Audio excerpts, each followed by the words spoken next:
તો આખી ઘટના બાદ સવાલ અનેક ઊભા થઈ રહ્યા છે। સુરત મહાનગરપાલિકા એવોર્ડ વિનિંગ મહાનગરપાલિકાને અલગ અલગ વાતો કરવામાં આવે છે, પરંતુ એટલી હદની બેદરકારી છે કે જ્યાં એક બાળક 24 કલાક સુધી ગટરમાં રહે અને તેનું મોત નીપજે, તેને બચાવવા માટે કોઈ ના હોય અને ગટરના ઢાંકણા પણ ખુલ્લા હોય।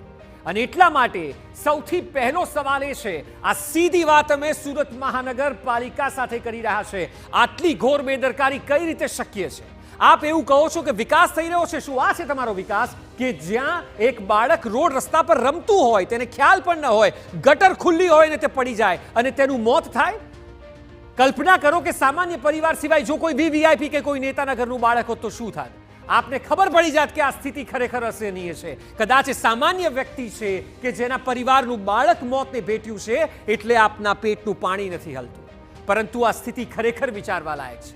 બીજો સવાલ એ છે કે જે પણ સ્થિતિ સર્જાઈ છે મહાનગરપાલિકાની, એ જવાબદારી લેશે ખરા? તમામ લોકો છટકી રહ્યા છે, કોઈ કોર્પોરેટર સીધો જવાબ નથી આપી રહ્યા, સ્ટેન્ડિંગ કમિટી ચેરમેન ગાયબ છે, મેયર ગાયબ છે। આ શું થઈ રહ્યું છે સુરતમાં? આપ એ વાત કરો છો ડાયમંડ સિટી, આપ વાત કરો છો વિકાસની, આ છે તમારો વિકાસ કે જ્યાં આપ જવાબદારી પણ લેવા તૈયાર નથી કે ખરેખર ગટરનું ઢાંકણું ખુલ્લું હતું અને ઉપરથી મેયર ક્રિકેટ રમવામાં વ્યસ્ત હોય? શરમ નથી આવતી મેયરને? આપને ચૂંટવામાં આવે છે, આપ પર પ્રજા વિશ્વાસ મૂકે છે કે જ્યારે જરૂર પડશે ત્યારે આપ કામે આવશો, પરંતુ ત્યાંની પ્રજા આક્રંદ કરી રહી છે, સવાલ પૂછી રહી છે કે આપ ક્યાં છો ને આપ ક્રિકેટ રમી રહ્યા છો।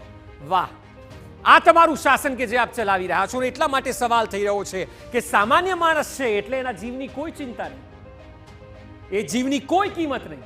હમણાં કોઈ વીવીઆઈપી નું બાળક હોત, હમણાં કોઈ ડાયમંડ વેપારીનું બાળક હોત, હમણાં કોઈ મોટા આઈએસ આઈપીએસ કે કોઈ નેતાનું બાળક હોત તો આપ તમામ બધું જ છોડીને આપની ક્રિકેટ મેચ પણ આપે છોડી દીધી હોત અને સીધા સુરત પહોંચી ગયા હોત, પરંતુ સામાન્ય પરિવારમાં આ મોટું નુકસાન થયું છે, મોટું દુઃખ આવ્યું છે એટલે આપના પેટનું પાણી નથી હલી રહ્યું। અને શું આ છે તમારો વિકાસ?